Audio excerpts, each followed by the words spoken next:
रुके रुके रुके लाठी चार्ज कर रहा है। चलिए आप लोग निकलिए, यहाँ से मत रहिए, चलिए आप लोग खाली कीजिए, चलिए आप लोग एकदम खाली कीजिए, चलिए गाड़ी को खाली करिए, मत रहिए।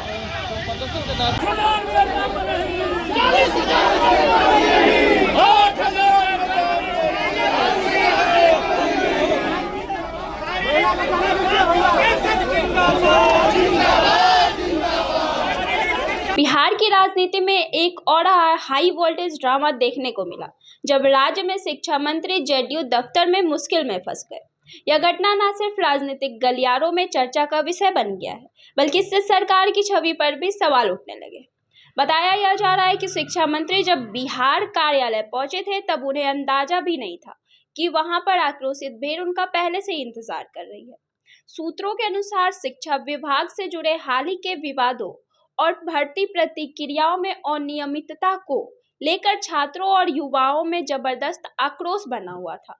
जैसे ही शिक्षा मंत्री जेडीयू कार्यालय पहुंचे, दर्जनों प्रदर्शनकारी वहां पहुंच गए और नारेबाजी शुरू कर दी। स्थिति इतनी तनावपूर्ण हो गई कि मंत्री को दफ्तर के ही एक कमरे में बंद होकर खुद को बचाना पड़ा। कुछ मीडिया रिपोर्ट्स में दावा किया गया है कि शिक्षा मंत्री के खिलाफ पहले से ही नाराजगी थी, लेकिन उन्होंने इसे गंभीरता से नहीं लिया। यही वजह रही कि कोई विशेष सुरक्षा व्यवस्था नहीं की गई थी। जब विरोध बढ़ा और भीड़ उग्र हो गई, तब आनन फानन में स्थानीय पुलिस को बुलाया गया। बता दें कि करीब आधे घंटे तक जेडीयू कार्यालय घेराबंदी जैसी स्थिति में बना रहा। भीड़ शिक्षा व्यवस्था सुधार, भर्ती घोटाला जांच करो और मंत्री इस्तीफा दो जैसे नारे के साथ परिसर के अंदर घुसने की कोशिश करती रही।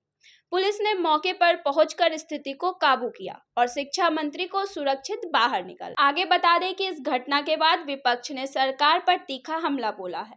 आरजेडी, कांग्रेस और एआईएमआईएम जैसी पार्टियों ने कहा है कि जब जनता का प्रतिनिधि ही अपने दफ्तर में सुरक्षित नहीं है तो आम जनता की सुरक्षा की क्या गारंटी है। तेजस्वी यादव ने ट्वीट कर कहा कि बिहार की शिक्षा व्यवस्था पर गंभीर सवाल है और मंत्री जी जवाब देने से भाग रहे हैं। वहीं जेडीयू की ओर से कहा गया कि यह एक सोची समझी साजिश थी जिसे विपक्ष ने हवा दी है और पार्टी प्रवक्ता ने कहा कि मंत्री जी पर झूठे आरोप लगाए जा रहे हैं और जांच की जा रही है कि इस हंगामा के पीछे कौन था। अब सवाल उठ रहा है कि आखिर शिक्षा मंत्री के खिलाफ लोगों में इतनी नाराजगी क्यों है? क्या सिर्फ नियुक्तियों की अनियमितता का कारण है या फिर शिक्षा विभाग में कोई और गहरी समस्या है? बहरहाल इस घटना में बिहार की राजनीति ने एक नया मोड़ ले लिया है।